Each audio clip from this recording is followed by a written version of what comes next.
Amis téléspectatrices, amis téléspectateurs, bonjour.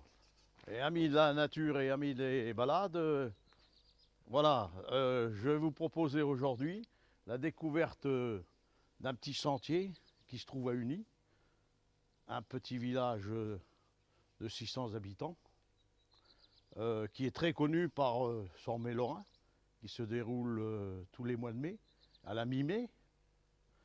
Voilà, c'est un très beau sentier, moitié en forêt, moitié en campagne. J'espère que vous l'apprécierez. Voilà. Il y a encore de vieilles fermes, de l'habitat rural lorrain précisément. Et on en a une très belle devant nous, hein, qui est là. Et bon, l'habitation proprement dite, et il y avait les granges et puis il y avait la ferme à côté, quoi. Hein, c'est vraiment le style lorrain. Voilà. Allez, on y va. Voilà encore une belle ferme du type lorrain, la grange derrière, et puis l'habitation qui était là. Là aussi, de toute façon, c'est toutes des anciennes fermes qu'on trouve sur la place d'Uny. Et comme on peut remarquer, tous nos petits villages du Pays Haut sont quand même assez fleuris et tout, bien dégagés et tout, et propres. Et on ne voit plus les tas de fumier devant les portes comme ça se faisait dans le temps. Et c'est bien rénové, bien propre. Alors ici, nous sommes sur la place, ceux qui viennent au Milieu Lorrain reconnaissent la place. Et nous allons traverser la place pour nous rendre à la fontaine Saint-Georges. Allez, on y va, c'est parti. Bon alors, nous avons quitté le village, hein, petite ruelle. De toute façon, vous ne pouvez pas vous tromper, le sentier est balisé. Hein, de la place du village, le sentier est balisé et on arrive ici à la fontaine Saint-Georges. On peut se faire une petite pause là, c'est très agréable, un endroit agréable, c'est un ancien lavoir qui servait à nos dames à rendre le linge propre, et ils se rendaient là toutes les semaines pour faire leur lessive. À l'époque, il n'y avait pas de machine à laver. Et bon, il a été un peu rénové, mais il demanderait à être un peu plus entretenu. Voilà, la municipalité a sûrement mis des bancs et tout ça pour les gens qui peuvent pique-niquer. Ah, il y en avait un autre là-bas, mais il a disparu aussi. Bon, ça ne m'étonnerait pas qu'il y ait encore du vandalisme là. C'est quand même malheureux que des endroits où on devrait respecter un peu plus la nature, et ils sont toujours vandalisés, quoi. C'est regrettable, mais pourquoi faire? Pourquoi dire là-dessus? Bon, on va pas s'éterniser là-dessus. C'est donner avantage au vandalisme. Alors ça, il faut surtout pas regarder et passer à côté. Alors là, on peut pique-niquer, on peut se faire une petite pause. On va boire un petit... Parce que quand on randonne, il faut toujours il faut boire un petit coup. Hein. Ne pas oublier. Hein.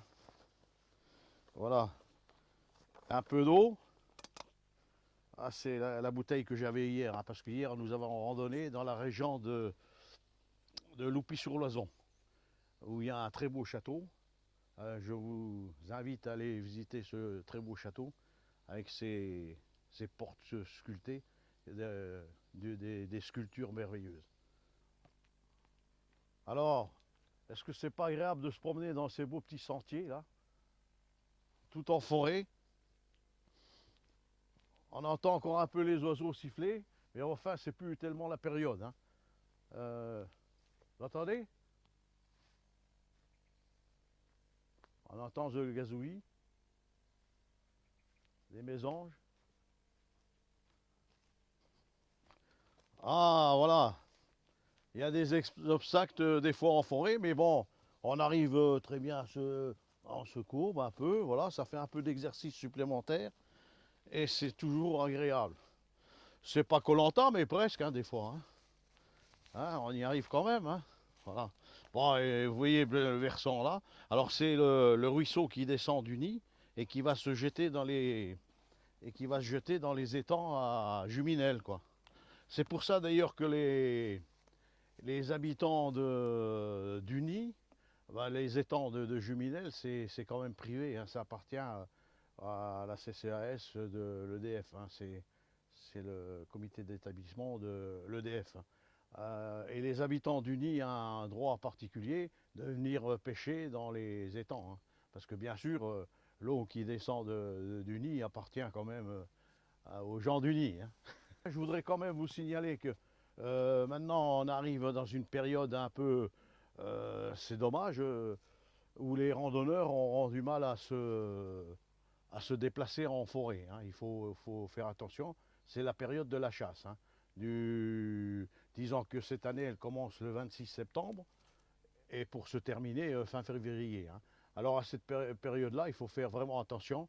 Si vous trouvez à l'entrée, si vous avez vraiment l'intention d'aller en forêt, vous pouvez toujours y aller, mais faites attention. En général, à l'entrée des bois, il y a marqué chasse en cours, hein, s'il y a une chasse. Ou alors vous renseignez dans les mairies, en général les ACA hein, de toute la région, donnent leur plan de chasse en mairie. Alors si vous avez l'intention de vous rendre un dimanche en forêt ou une petite balade en forêt, essayez d'aller vous renseigner ou alors vous téléphonez au président de chasse, le mieux à faire, et lui vous dira exactement si vous pouvez ou si vous ne pouvez pas vous rendre en forêt sur le circuit que vous voulez. Parce que tous les ans quand même, il faut le dire, bon, les chasseurs, ils arrivent à se tirer dessus entre eux, mais si vous vous trouvez dans une battue, c'est vraiment très dangereux. Hein. Ou dans une partie de chasse, il vaut mieux pas s'y rendre. Alors voilà, toujours des obstacles, hein, mais bon, on a des jambes, on arrive à les soulever hein, quand même. Hein. Voilà, et on y arrive. Et c'est vraiment une forêt agréable. Je trouve que cette forêt-là du Nid, hein, qui va sur Fermont, est très agréable parce qu'elle est un peu sauvage. Hein, on peut le remarquer, pas très entretenue, mais un peu sauvage. Hein. Et encore, je vous emmène dans un sentier qui est pas trop compliqué, mais des fois j'emmène mes gens dans ce sentier qui se trouve de l'autre côté là-bas, l'autre côté du ravin, là, et on se croirait vraiment dans la brousse. Hein. Ah, le beau petit nain, perdu en forêt, qui a peut-être perdu son chemin.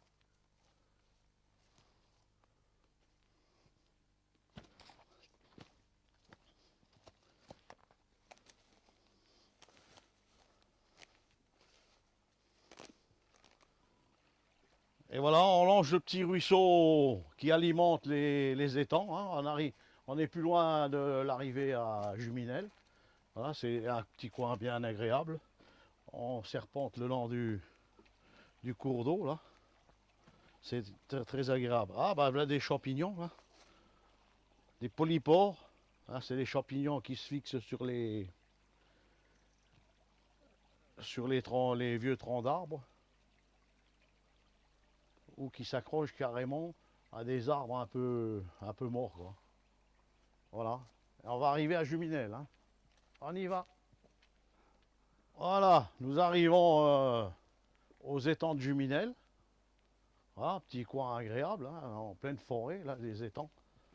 Normalement, il y a des pêcheurs, mais là, aujourd'hui, il n'y a pas de pêcheurs.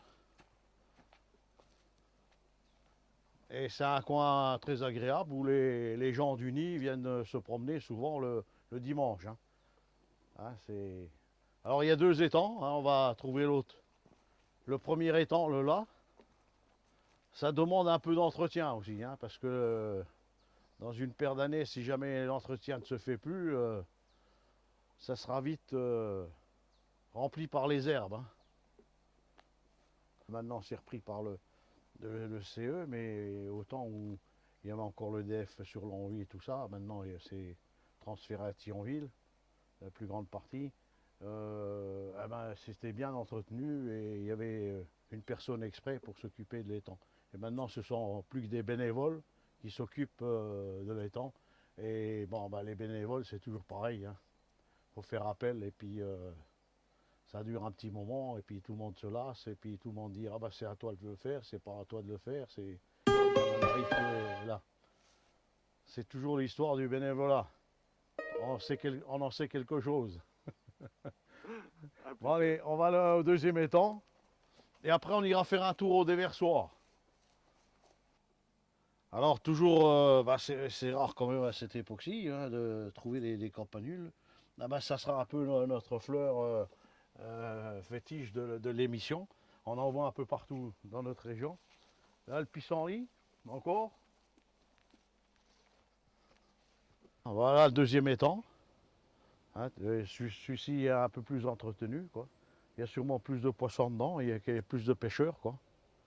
Ah, on n'a pas de chance aujourd'hui, il n'y a pas de pêcheurs. D'habitude, il y a toujours un ou deux pêcheurs. Aujourd'hui, il n'y a personne. Du pain accroché, qu'on trouve beaucoup dans les Alpes et dans les Pyrénées. Voilà, alors on continue le chemin. Là, on coupe devant le chalet. Et vous suivez le balisage. Voilà, on passe derrière le chalet. Et on va longer la Chière, un bon moment. Un beau paysage aussi, par là. Bon, nous voilà au déversoir, près des étangs de Juminel. Alors la Chière, c'était un endroit à l'époque très prisé par les habitants de Montigny, La Roche, Fermont-Uni. Ils venaient ici, c'était sûrement plus aménagé que ça. Et dans le chalet qu'on a aperçu tout à l'heure, il y a une belle image qui montre tous les villageois venant se détendre là le dimanche. Hein. Alors c'était un peu la plage de la région à l'époque. Hein.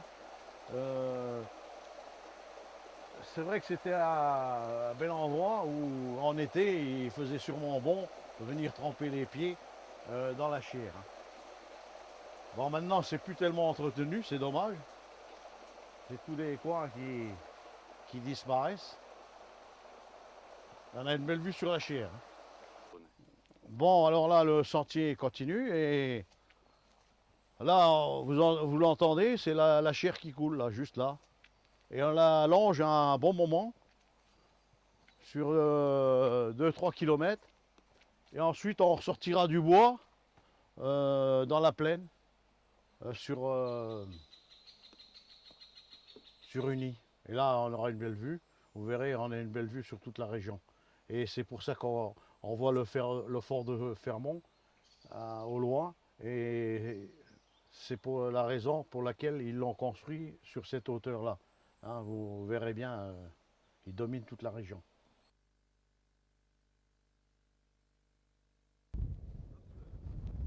Voilà, ça y est, maintenant on vient de quitter la forêt là.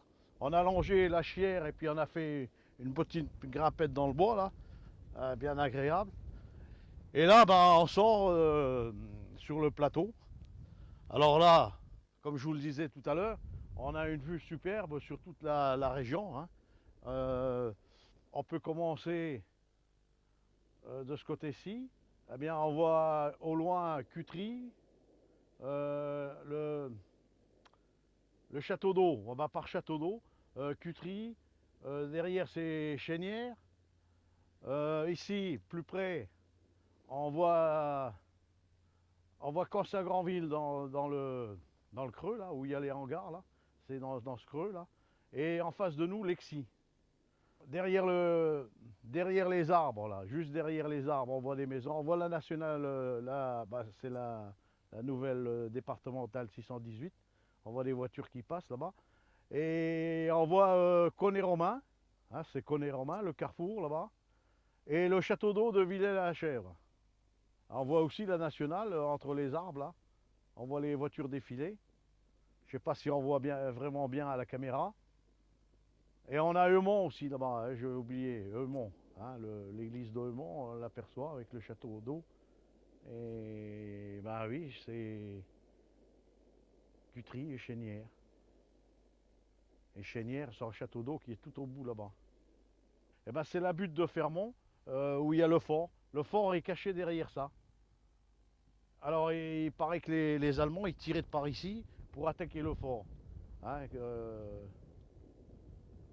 et on voit d'ailleurs le drapeau sur le bloc près du bloc 7 là, et le bloc 4 et 5. Mais c'est juste dans la colline là. Hein.